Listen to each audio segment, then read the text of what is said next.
Wash over me, wash over me, though sin has stained me. Blood of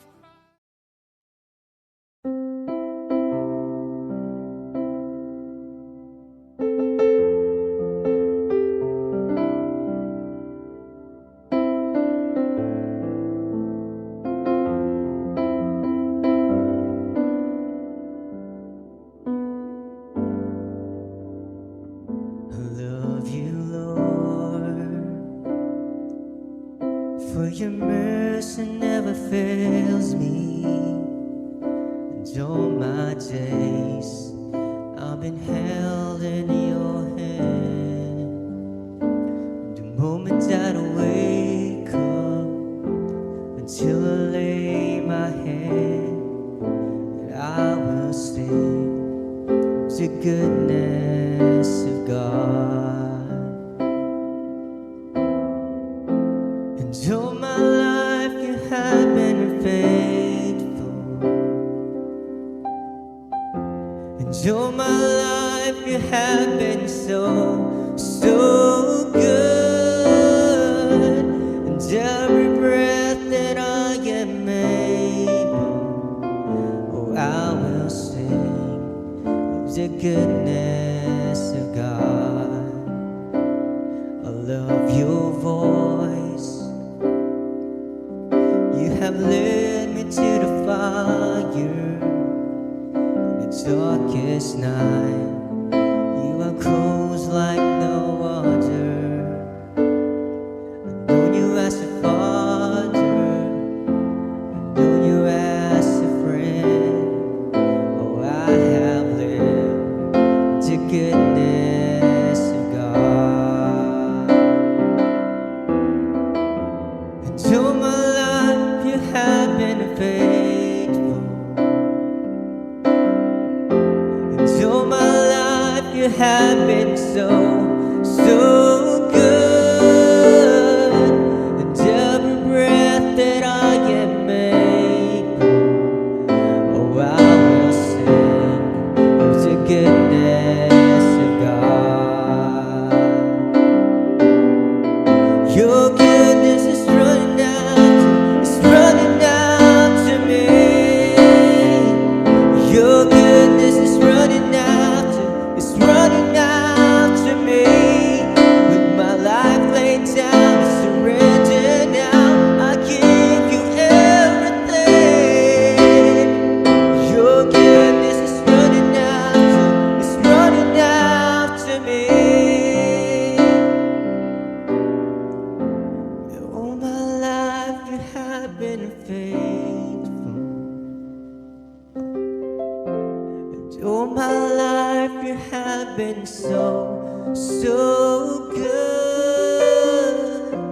And every breath that I am able, oh, I will sing the goodness of God. Oh, I will sing of the goodness of God. Oh, I will sing of the goodness of God.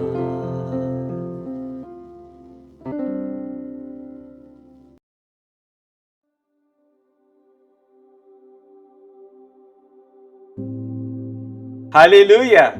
A blessed and happy Thursday, FCC family.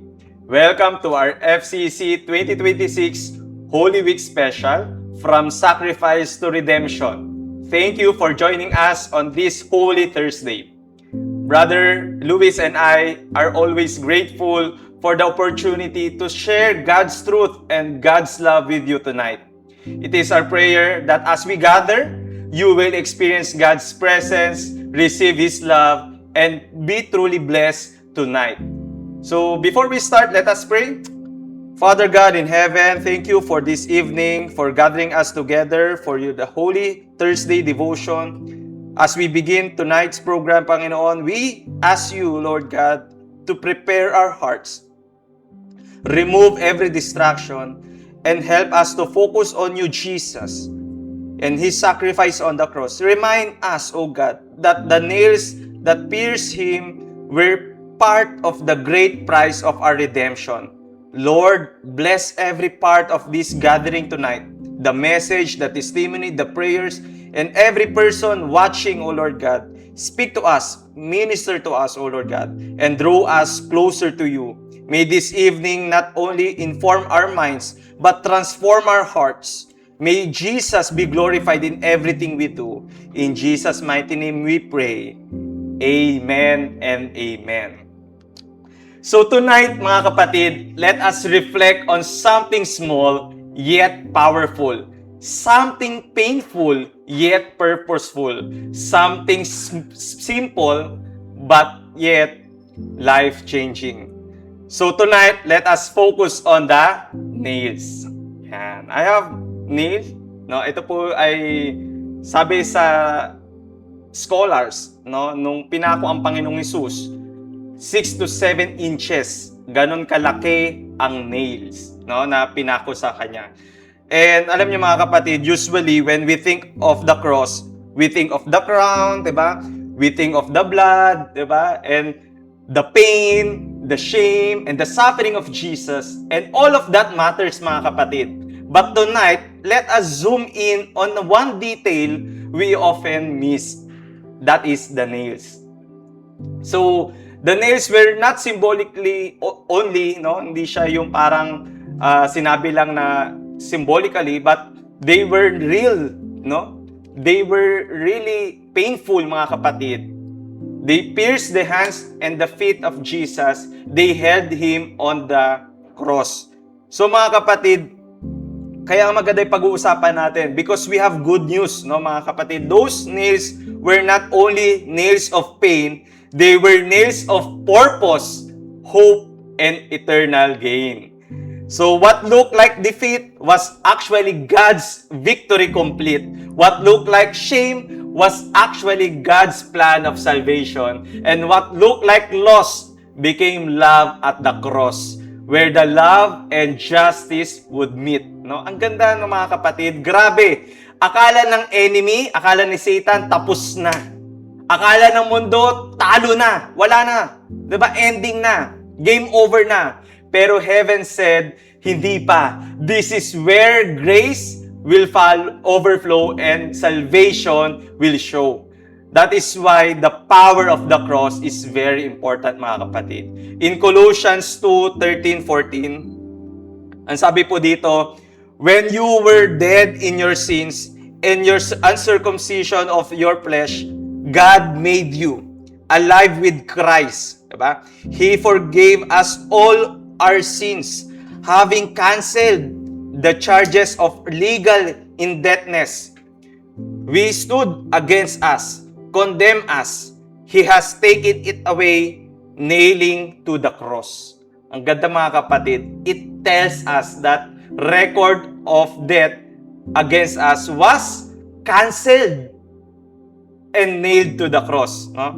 So, mga kapatid, gusto ko i-remind kayo, mga kapatid, that lahat ng kasalanan natin, lahat ng guilt natin, shame, failures, lahat ng sablay natin, Jesus took them all and paid for them once and for all.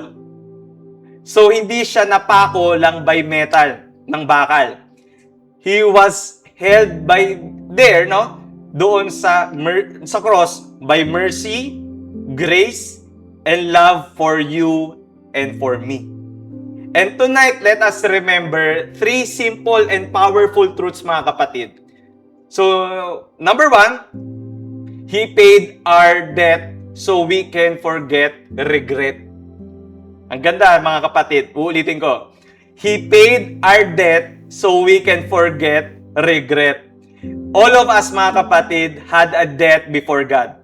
Hindi maliit ang utang natin, ha? Malaki. Hindi lang simpleng atraso to, mga kapatid, pinag-uusapan natin. It was a serious debt called sins, no? Kaya, kapatid, here's the problem. We have the problem, mga kapatid. We could not pay it. Yung utang natin, hindi natin kayang bayaran. That is why good works cannot pay it. Religion cannot erase it. Self-effort cannot remove it. Trying harder cannot save us from it, mga kapatid. That is why Jesus came.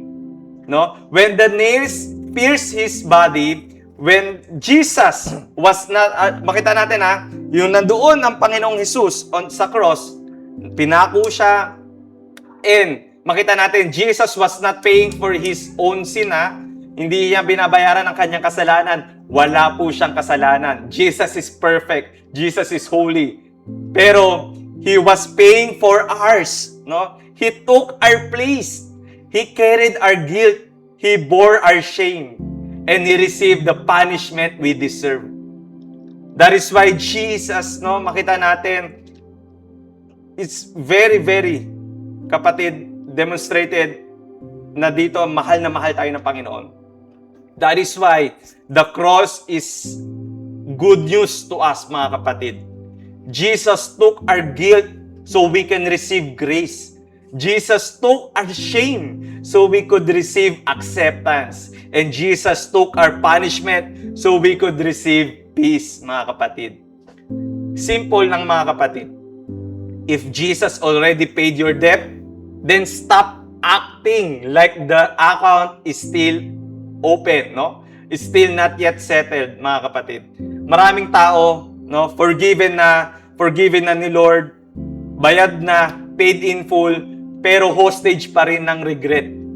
Hostage pa rin ng past, no? Parang paulit-ulit ang past, paulit-ulit ang pain, paulit-ulit ang failure and yung mistakes, no? Bit-bit pa rin nila yung cross. What Jesus already carried again and again. So makita natin, kapatid, the cross tells us, no? Sinasabi sa atin that Jesus paid for you and you do not need to pay for again, no? You do not need to pay it again, mga kapatid. Bayad na yan, no? Binayaran ng Panginoong Hesus yan. Now, kaya tayo ay may peace and grace and love na na-receive sa Lord. And now, what does it mean, mga kapatid?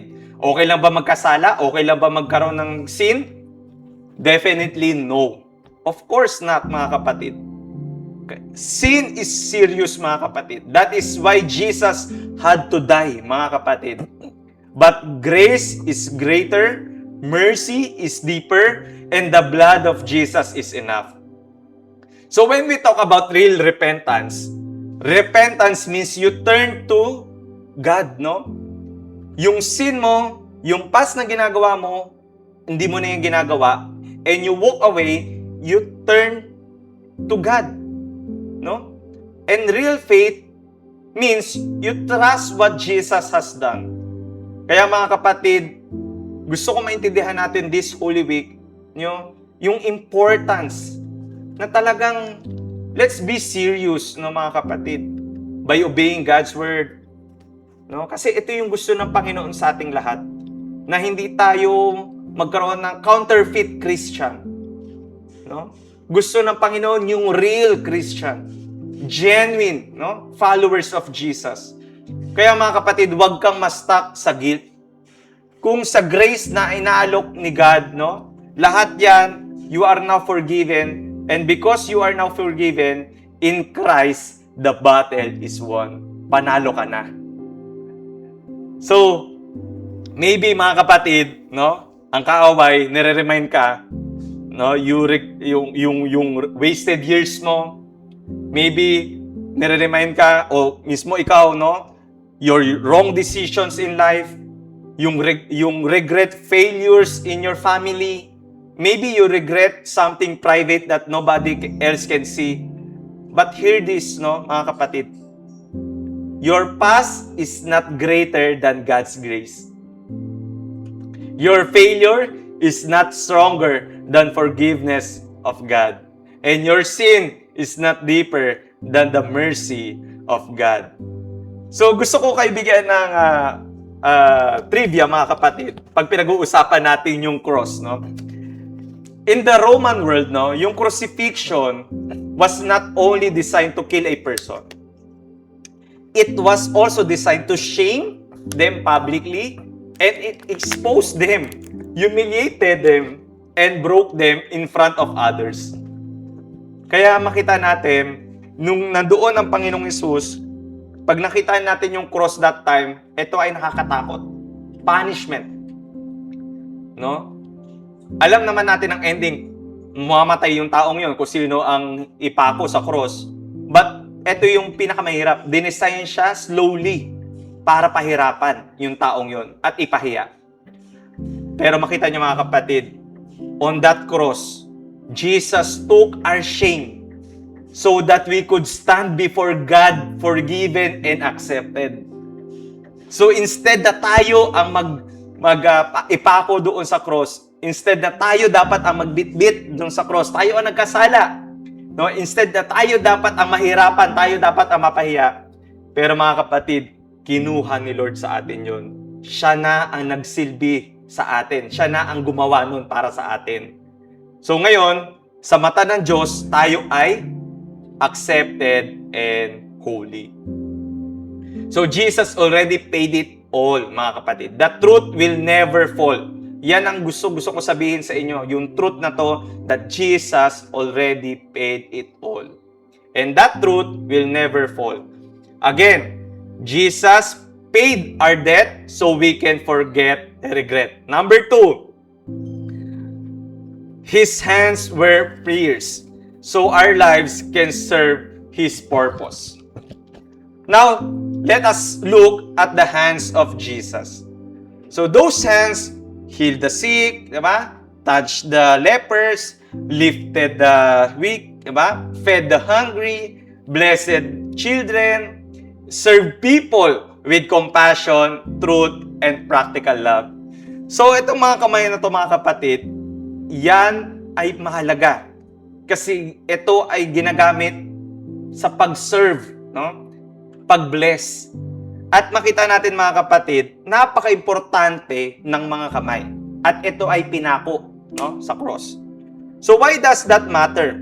Because Jesus did not only save us, but to save us for a purpose.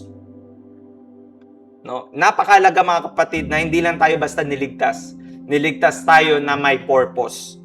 So minsan, maraming mga tao nag-a-ask ng question, what is the purpose of my life? Ano ba yung purpose ng buhay ko? Diba? And that is a fair and valid, important question. No? At gusto ko malaman niyo, mga kapatid, purpose begins with surrender. Purpose begins with obedience.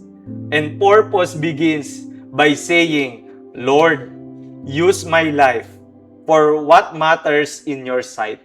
No? And because of the hands of Jesus, we are pierced. Our hands can now be offered to Him. Kaya lahat ang gagawin natin, mga kapatid, no, na-honor ating Diyos. No? Sa ating pag-serve sa ministry, sa ating pag-serve sa family, diba? Your gifts can be blessing to others, but your service can make a difference, mga kapatid. Your daily life can have eternal significance. So, maybe some of you thinking na, it only belongs to pastors, ministry leaders, or people on the stage, diba? That's not true, mga kapatid. If you are a parent, God can use you. And if you are a student, God can use you. If you are employed, God can use you. If you are retired, nasa bahay lang, God can use you. And if you feel ordinary, mga kapatid, God can still work through you in extraordinary ways. Here's the simple truth, mga kapatid. A surrendered life is never a wasted life. Kaya mga kapatid, minsan, naghahanap tayo ng malaking assignment. Gusto natin bongga agad. Diba? Pero namimiss natin ang power ng simple obedience and daily faithfulness, mga kapatid. Simple obedience lang. And delay faithfulness ang gusto ng Panginoon.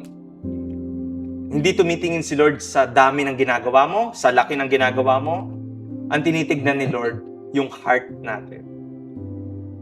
A simple prayer can change a heart. A simple kindness can become a fresh start. A simple encouragement can lift a burden. A simple act of service can show someone the love of Jesus in a very really o real version. Alam niyo mga kapatid, this Sunday, no, pinag-usapan natin last Sunday is all about Stephen.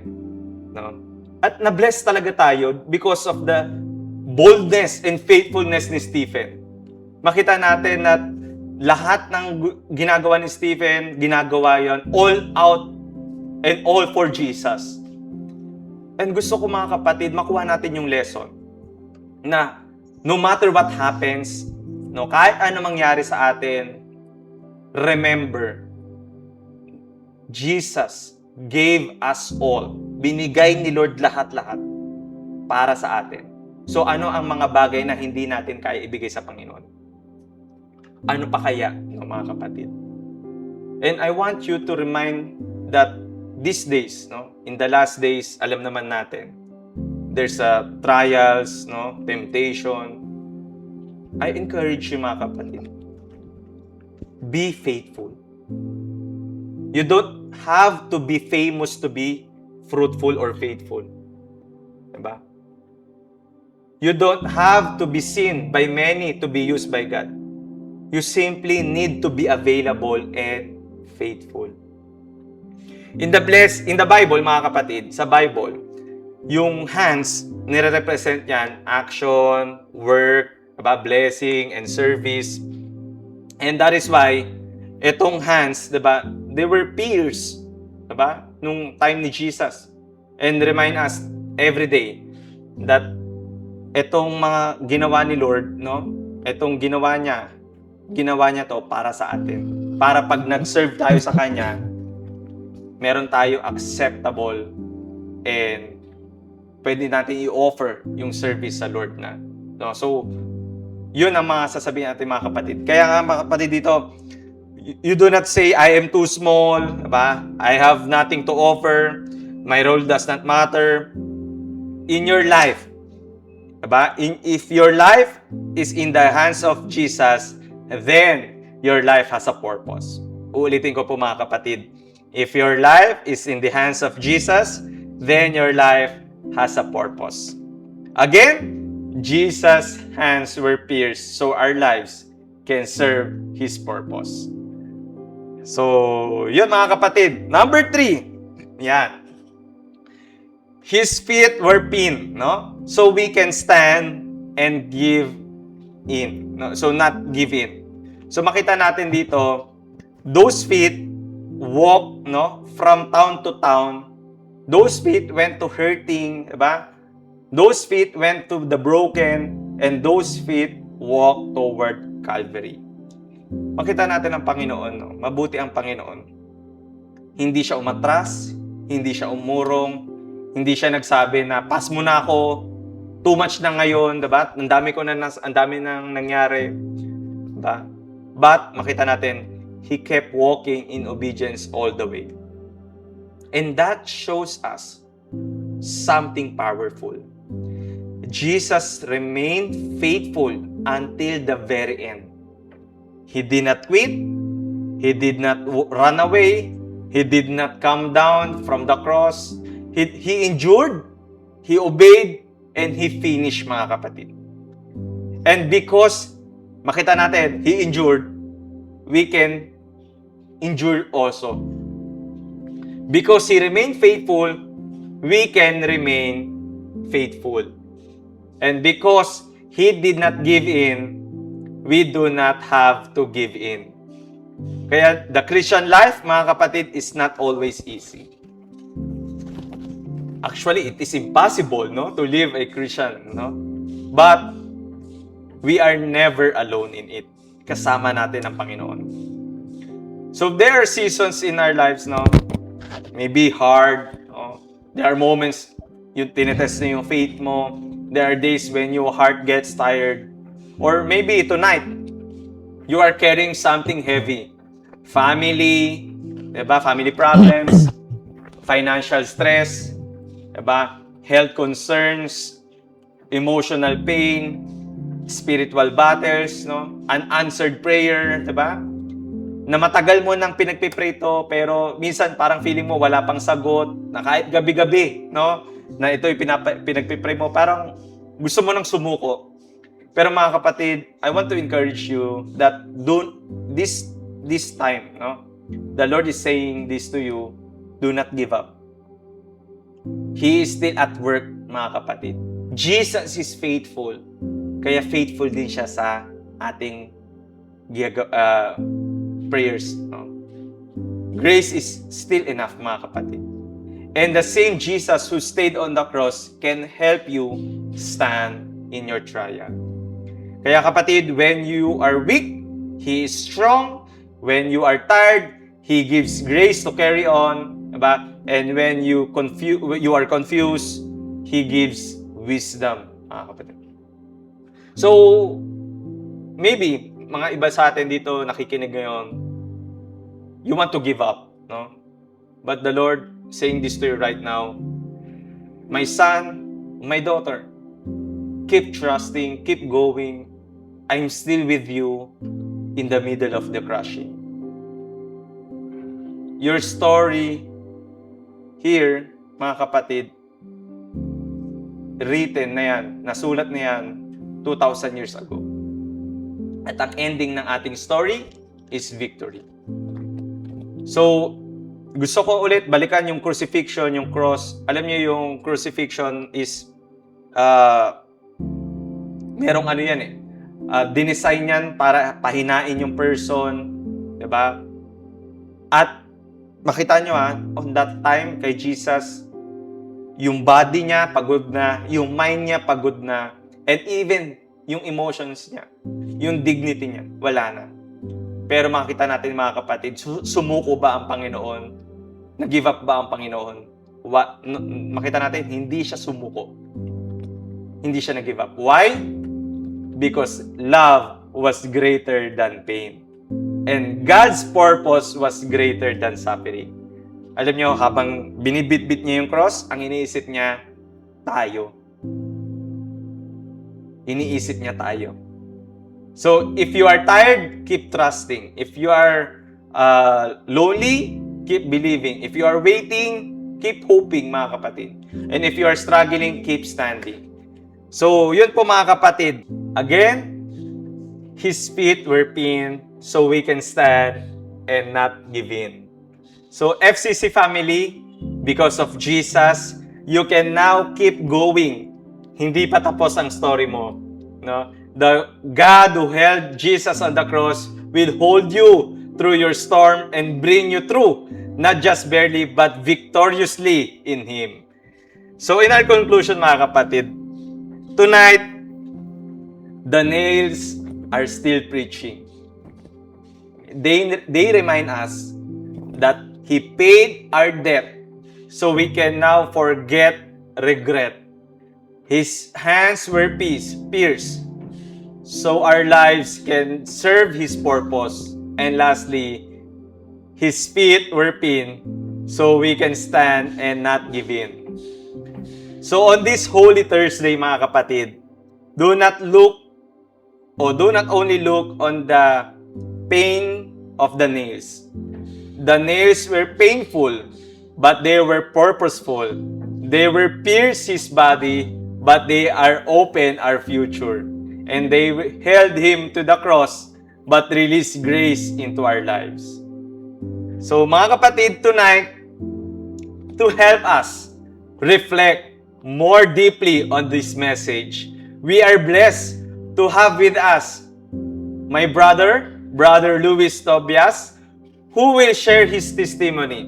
And as he shares, may we reminded that surrender is never easy, but it always worth it, mga kapatid. What nails us down in pain, God can use to raise us in His purpose. So let us listen and let us warmly welcome Brother Luis. Thank you so much, Pastor Joshua, sa warm welcome. So, ayun guys, I'm Luis Tobias from Marikina. So, I'm 30 years old and ayun, back then, simulan natin testimony ko. Sobrang, samahan niyo ako. Mabilis lang. So, ayun, back then, namulat ako sa mga worldly things na sa environment, yung mga kinalakihan ko na akala ko na normal lang na pag lalaki ka, meron kang, pag marami kang babae, lalaking-lalaki ka. Pag malakas kang uminom, lalaking-lalaki ka. So, ayun, namulat ako sa ganun. Naging womanizer ako, naging manginginom ako, and then I tried marijuana rin before. And then, before, sobrang initindi ng ulo ko. Like, pag hindi ko nagustuhan yung mga bagay, mabilis ako mag-react. And, ayun, nasasagot ko yung magulang ko before. And, yung mga bagay na to, hindi ko alam na sobrang blinded ako na minamanipulate ako ni Satan. So, si Satan kasi ginagamit niya yung mga past traumas mo, yung mga unhealed wounds mo na paglalaroan ka niya, papaikot-ikutin ka sa cycle na hindi mo alam na sobrang hook ka na pala, sobrang lalim na pala ng kasalanan na nagagawa mo. So, ayun, nagkaroon ako ng encounter kay Jesus nung year 2025 sa sobrang, yun yung pinaka down na down ako sa buhay ko eh. Hindi kami naging maayos na ng partner ko yung relationship namin. And aside from that, yung health ko is hindi ganun kaganda. Like nagkaroon ako ng uveitis yung sa mata ko. Pero sobrang bait ng Panginoon. At hinugot niya ako dun sa mga gawa ng kaaway na pinakita niya sa akin yung liwanag na, anak, dito ka na, tama na yung ginagawa mo, balik ka na sa akin. Yung love ni Jesus Christ na hindi natin pwedeng i-compare sa kahit sinong pinakamalapit na tao sa atin, yung unconditional love na binibigay niya. Hindi mo siya pwedeng ikumpara kahit sabihin mo yung sa asawa mo, sa magulang mo, sa anak mo, kahit sinong pinaka-close na tao sa'yo, hindi mo maiko-compare yung pagmamahal na binibigay ng Panginoon. Na pag naramdaman nyo, sobrang sarap. Kasi makasalanan tayo eh, makasalanan ako eh. Pero yung hindi niya ako ginudge, hindi niya ako kinondemn. Pero sabi, ang pakiramdam ko, anak, dito ka na, lapit ka sa akin. Aayusin ko yung buhay mo, isurrender mo lang siya sa akin. Yun. Nagiging emotional ako kasi naaalala ko yung mga times na yun na grabe yung pagmamahal niya. Mararamdaman mo siya talaga pag yung sa lowest time ng buhay mo na bubuin ka niya. Hindi ka lang niya bubuin, tatahiin niya yung sakit, yung mga past traumas, past mistakes mo. Ibibigay niya yung liwanag. Basta ayun, isurrender mo lang sa kanya, ibigay mo lahat sa kanya.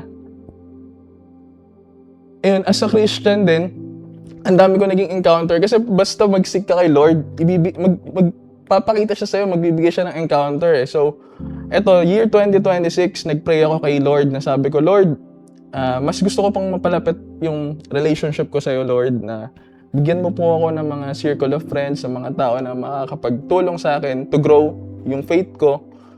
Sobrang galing ng Panginoon kasi 1 week or 2 weeks lang, nag-pray ako ng ganun na meet ko si Ate Janvi, yung sister ni Pastor Joan. Ngayon, pastor na rin si Pastor Janvi. So, by that night, naramdaman ko talaga yung presensya ng Holy Spirit na sabi ko, sobrang lakas ng, ng Panginoon na ito yung hinahanap ko na matagal na.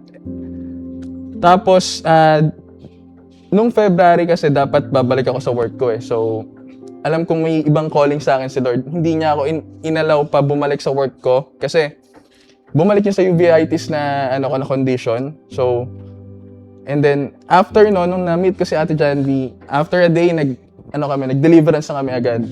Sa deliverance, during deliverance, na-deliver yung about sa uveitis. So, kinabukasan, natanggal agad yung nana. Ang galing ng Panginoon, sobra siyang gumalaw pagka talagang sincere ka, faithful ka, na tinanggap mo siya, na isinurrender mo lahat sa Kanya, talagang magtatrabaho siya sa buhay, mararamdaman mo yung presensya niya. And then, all throughout the February, grabe yung battle ko, spiritually battle. Talagang, ramdam ko yung atake ng kalaban na pag minsan nawawala ako sa sarili na alam kong may umaatake sa akin, pero hindi ako pinabayaan ng Panginoon na ramdam ko yung presensya niya. Pagkasasabi ng Panginoon, pag hawak ka ng Ama, walang makakapag-snatch sa'yo.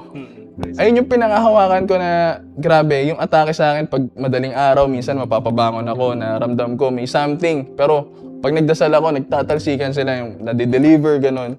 Ganun ka-intense yung battle nung February. Tapos netong March, na-handle ko na siya ng maayos. through God's grace na binigyan niya ako ng, we have authority naman na to command sa kanila. So, ayun, grabe yung Panginoon na pag pinapasok mo siya sa puso mo wholeheartedly na wala kang tinira, sinurrender mo lahat, makikita mo kung paano siya magtrabaho sa buhay mo. Paano kanya babaguhin yung mga perspective mo sa buhay, mababago, 360 talaga. Hindi siya instant, pero makikita mo yung trabaho ng Holy Spirit na mangyayari sa buhay mo. Ang sa akin, ganun, ang hirap i-express kung paano yung pagmamahal niya, sobrang overwhelming na ang sarap sa pakiramdam ng nasa Panginoon tayo.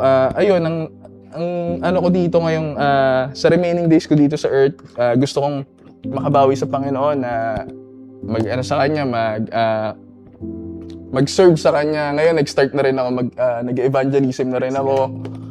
And ayun, may ministry tayong inopen sa mga young adult. So ayun, let's share kung ano yung sobrang buti ng Panginoon, yung mga sa testimony natin magiging inspirasyon sa mga taong hindi pa nakikita yung liwanag. And I'm praying na mas marami pang makakita kay Lord, magkaroon ng encounter at mabago ang mga buhay nila. Kasi once na magkaroon kayo ng encounter, hindi kayo babalik sa dati nyong buhay. Yung legit na encounter na pinapasok nyo yung Panginoon sa puso nyo, hindi kayo babalik sa dati nyong ginagawa. Na mararamdaman nyo yung pagmamahal ng Panginoon na ang pinaka-importante na is yung eternal life. Dito sa mundong to, mabilis lang tayo dito, dadaan lang tayo dito. So, you have to choose. It's dalawa lang, walang gitna. So, it's either nasa eternal life ka sa taas or na eternal life ka kasama si Satan. So, ayun din pala, kay Lord, wala tayong maitatago, maliit, malaking kasalanan. Alam niya lahat yun. So, once na tumanggap tayo sa Kanya, we need to repent lahat na magbago tayo at mag-obey tayo sa Kanya and i-sacrifice natin yung mga yung mga bagay na gusto ng katawan. Kailangan ang masusunod na sa atin is yung Holy Spirit na nag-guide sa every decision natin sa buhay para makapag-walk tayo ng maayos kay God, kay Jesus. Kasi yun yung nagiging nagiging sign na mahal natin yung Panginoon sa pagsunod sa Kanya. So with that, I hope na marami pong matouch yung heart dun sa testimony ko at mabago rin po yung buhay niyo po. Salamat po, Pastor Joshua. Thank you so much, Brother Luis, for sharing your testimony with us. Your powerful, wonderful story reminds us that God is faithful in every season. Many times we ask God to remove the pain immediately. Lord, tanggalin nyo na tong sakit na to, tanggalin nyo na lahat ng mga past na nagpasakit sa akin. But sometimes God uses the pain to reveal what truly matters. And that pain, gagamitin ni Lord yan para ma-encounter mo at ma-realize mo that only Jesus can save you. So at this time, we invite Brother Luis to lead us in a prayer, especially for those who want to encounter Jesus, yung wala pang relasyon sa Kanya. Or maybe, you have relationship kay Jesus but parang gusto mo nang sumuko or parang hindi ka talaga namumuhay, fully surrendered kay Lord. And now, this is the time that God wants you a real relationship with Him. So, Brother Luis, can you lead us in a prayer? Okay. FCC family, let's put our right hand sa puso natin. Lord Jesus, thank you for loving me. Thank you for loving me. Thank you for dying on the cross for my sins. Thank you for paying the debt I could never pay. Thank you for paying the debt I couldn't pay. Tonight, I admit that I am a sinner and that I need you. Tonight, I ask you to forgive me, I ask you to forgive me, cleanse me, cleanse me, and change me. change me. I surrender my life to you. I surrender my life to you. Be my Lord. Be my Savior. Savior, Be the center of my life from this day forward. be the center of my life from this day forward. Teach me to trust you, Teach me to trust you, to follow you, follow you, and to live for you. and to live for you. Thank you for your grace. Thank you for your grace. Thank you for your mercy. Thank you for your mercy. Thank you for your love. Thank you for your love. I receive you by faith today. I receive you by faith today. In Jesus' name, In Jesus' name. Amen. Thank you, Brother Luis, for that wonderful prayer. And now, yung mga nag-pray sa atin, sumabay sa atin, if you prayed that prayer, you are now born again, a child of the Most High God. You can now come to Him anytime. No? You are now forgiven and accepted by our God. So, don't need to carry your cross because Jesus paid them all, yung ating mga sins natin. So, mga kapatid, before we end, we have 5 common questions, no, na pag-uusapan natin. So, question number 1, if Jesus already paid for my sins, why do I struggle with guilt and regret? Brother, ano ang tingin mo doon? What is your answer for that? Pastor, ano siya? Because forgiveness is instant, but healing can be a process. So, hindi siya, kumbaga it will take time yung sa, ano natin, yung sa pag-heal natin. Hindi siya yung isang ganun mo lang, mawawala na agad. Oh, Hindi. yes. Pinapatawad tayo ni Lord agad, pero minsan ang heart natin medyo delayed. Ang progress, we know the truth, but sometimes our emotions need time to catch up too. Pero itong reminder ng cross what Jesus already paid for, hindi mo na kailangan bayaran ulit through guilt and regret. His grace is greater than your past, and His mercy stronger than your mess. So, yun siya, Pastor. Praise God, no? Ang ganda ng... Gusto ko i-add lang din na sabi dito na talagang kung makikita mo yung past natin, yung regrets natin, diba? Kung babalikan natin, tingin natin sa sarili natin na parang hindi tayo deserving. But alam niyo mga kapatid, gusto ko kayong i-remind ulit that hindi natin ma-feel yung ganong feeling because gusto ng Panginoon, ma-receive natin yung love niya. And pag na-receive mo yung love niya, yung truth na sinasabi sa atin dito that our past is past. Tapos na yan.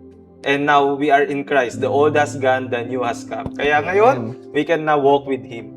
Amen. So, yan. Thank you, Brother Luis. For the second question, how can I know God's purpose for my life, especially if I feel ordinary? Purpose begins with fully surrender. Kasi hindi mo siya ma-feel talaga ng 100% pag hindi ka nag-surrender ng 100%. May, kumbaga may bara, ganon, Yeah, ganon. nice. So, not with the spotlight or clout. Kapag in-offer mo kay Lord ang life mo, even ordinary things became sacred things. Yes. Oo. So, your work matters, your service matters, your quiet obedience matters. That's true. Hindi mo kailangan maging sikat para maging significant. Tama. Ang pinaka-importante is yung surrendered life. Hindi siya masasayang, hindi siya wasted life sa kamay ng Panginoon. So, kahit ordinary, becomes kingdom-worthy and purpose-filled. Kasi importante dito is yung eternal life na pag sumunod tayo, meron tayong gift ng eternal life sa Kanya. Yung true faith. Kumbaga, ano na lang yun yung fruits na lang yung mga nagiging natin, yung paggawa ng through our faith kay Lord God na free gift yun. Amen. Ano pa ma-add ko? Parang kompleto na. Pero alam niyo mga kapatid, gusto ko rin sabihin na napakahalaga yung ating right perspective. No? Kasi pag meron tayong right perspective, right yung actions natin. Amen. Marami sa atin, the problem is hindi alam yung truth. Kaya nahihirapan tayo sumunod, nahihirapan tayo mag-walk kasi hindi natin alam yung truth. So kapag alam mo yung katotohanan, kapag tama yung perspective mo, madali yung sinasabi ng Bible. Yung makikita natin, yung commands ni Lord, gagawin natin yan naturally. So, again, no? Alam natin, lagi ko sinasabi, sa FCC, wala tayong KSP. Alam mo yung KSP, brother? KSP sa atin, kasi sabi ng iba, kulang sa pansin. But, in my perspective, kulang sa perspective, no? Yun ang KSP, kulang sa perspective. So, thank you, brother. Thank you for reminding us, Pastor. no? Number 3, how do I keep standing when life feels heavy and I feel like giving up? So, ayun, we keep standing by depending on Jesus, not just on our own feelings. Kailangan pagka as a Christian, hindi na yung emosyon yung maglilid sa'yo eh.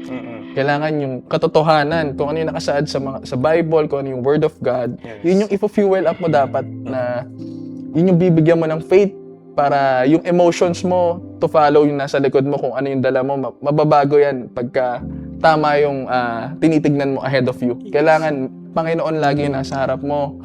You will led by the Holy Spirit. Yes. And syempre, itetest mo rin yung spirit na kung ano yung nasa iyo. Kasi may mga, ngayon, maraming tawag dito, yung mga counterfeit spirit. Yes, So, yes. dapat meron kang, magkakaroon ka ng wisdom, ng discernment, kung tama yung spirit na in front of you na ginagawa mo. So, yun. His strength can endure our trials too. His grace is enough for every season. Amen. Thank you, brother. No, ako, eto, kapatid, kapag nakita natin na yung ginagawa ni Lord sa Bible, iba kila Moses, kila Joshua, kila David, kung gaano niya niligtas ang Israel before, kayang gawin din ngayon ni Lord. No? Kaya kapatid, napakahalaga nung sinasabi namin ni Brother Luis na meron tayong alam sa word ni Lord. Kasi yun ang pangahawakan mo kaya hindi ka susuko. So yun ang pang-hold mo. No? So, number 4. What nails in my life do I need to surrender to God today? Sa tingin mo, kapatid, no? Ano yung mga nails sa buhay natin, yung mga kailangan mo isuko sa Panginoon? Siguro yung the nails in our life may be pain, yung regret, yung fear, yung mga past traumas, rejection, or failure. Hindi man agad nawawala yung sakit, pero pwede nating isuko ito kay Lord lahat. And pagka sinuko natin to sa Panginoon, yung pain can be turned into purpose. Magiging testimony siya. Amen. That's right. Alam nyo, habang nagte-testimony si Brother Luis, naalala ko yung buhay ko. Ako, no? Hindi naman ako tinatago to. Open naman ako sa inyong lahat. That hindi ako excuse sa temptation, hindi ako excuse sa problem sa buhay. Especially nga, diba sa word, diba, alam nila pag lalaki ka, kailangan strong ka, dapat umiinom ka, dapat marami kang babae, diba? Pero makita mo, the end of the day, parang kulang. Parang empty ka pa rin, no? That is why, mga kapatid, ito ang pinakamaganda dito na pinag-uusapan natin. Alam naman natin lahat tayo may past na hindi maganda. Pero alam nyo, kapatid, yung sumunod tayo sa Panginoon, yung nag-obey tayo sa Kanya, yung sinuko natin ng buhay natin sa Kanya. Sabi doon sa Isaiah, kinalimutan na ni Lord yung ating mga kasalanan. Diba? I remember your sins no more. Kapatid, God is all-knowing. Alam niya lahat ng mga nangyari. Totoo. Pero He choose to forget our past. He choose to forget our sins, no? Kaya kapatid, sa mga nagsasabi dyan na, hindi ka pwede mag-serve. Bakit? Kasi ito yung nakaraan mo. Hindi ka pwede mag-church kasi ito ka noon. Diba? Grabe yung ginagawa mo. Diba? Inaaway mo lahat ng tao. Gumagawa ka na hindi maganda. Diba? Sinasapak mo asawa mo. O kaya meron kang ginagawang hindi lahat ng, kumbaga, hindi ka totoo, no? Maybe yun ang sinasabi ng kaaway sa inyo ngayon. But I want to encourage you. Si Lord, mahal ka niya. Totoo. Gusto ka niya makasama. Totoo. Kinalimutan niya na yon. At now, you are now new creation. Pwede ka na ulit bumalik sa Kanya. With confidence, no? Nasasabihin mo, Lord, thank you. I am forgiven and accepted. Amen. Amen. So last question. Okay, Pastor. Since Jesus was nailed to the cross for me, what part of my life should now belong fully to Him? So, sa akin, the answer is every part. Kailangan lahat. Binigay ni Jesus ang lahat para sa atin. Then, our response should be fully surrender. Kailangan lahat talaga. Our heart, our choices, our time, our future, and our whole life. Kumbaga nga, yun nga, ang sinabi ko kanina, dapat ang maglilid na sa atin is yung spirito na. Hindi na yung katawan, hindi na kagustuhan ng katawan, hindi na yung mga worldly pleasures.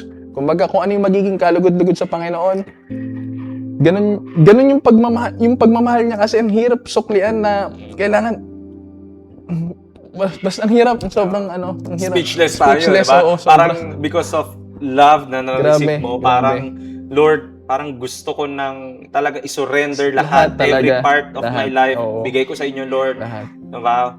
So, yun ang pinag-uusapan natin kaya kapatid na napakahalaga na maintindihan natin itong message natin. So, that ends the devotion po namin ni Brother Luis. And I hope na bless po kayo tonight. And I encourage you to share this to your friends, sa mga hindi pa po kakilala sa Panginoong Hesus. Pwede nyong i-share itong post na to, i-share nyo itong video na to sa kanila at patuloy natin sila ipag-pray. May plano ang Panginoon sa kanila. Amen. Mahal sila ng Panginoon. At tulungan natin sila, no, makilala ang Panginoong Hesus. Amen? Amen. So let us pray, mga kapatid. Hallelujah. Heavenly Father, thank you for your message tonight, Panginoon. Thank you for your word. Thank you for your presence. Thank you for the cross. Thank you for the nails that reminds us of the salvation we have in Jesus Christ. Lord, we lift up to you our brother Luis Tobias. Continue to guide him, strengthen him, protect him, and use his life to point many people to you, Lord God. And Lord, we also pray for everyone joining us tonight, O Lord God, through online, O Lord God. Bless every home, every heart, and every person here, O Lord God. For those who are weary, Panginoon, give them rest. For those who are hurting, bring healing, Panginoon. For those who are anxious, O Lord God, bring peace, O Lord God. And for those who feel burdened, O Lord God, remind them that in Christ, there is forgiveness, O Lord God. There is hope and there is new life, O Lord God. Teach us, O Lord God, to remember the cross and to respond with faith, surrender, and obedience, Panginoon. May your grace sustain us. May your peace guard us, O Lord God. May your love surround us. We give you all the glory, all the honor, and all the praises. In Jesus' mighty name we pray. Amen. Amen and amen. Thank you, Thank Pastor. you. Thank you, Brother Luis. Thank you. Thank you for joining us today. I hope na bless po kayo. Tomorrow, we have on-site o in-person service, no? 7:30 sa Hagay. So, Hagay Room, FCC Miracle Building, no? So, invite your friends, your family, no? So, we have prepared several sharers sa inyo para ma-bless kayo at ma-encourage kayo at ma-remind tayo sa love ni Lord sa atin. So, maraming salamat. Remember that God loves you and He has a wonderful plan in your life. So, see you all tomorrow. God bless you God bless. and good night.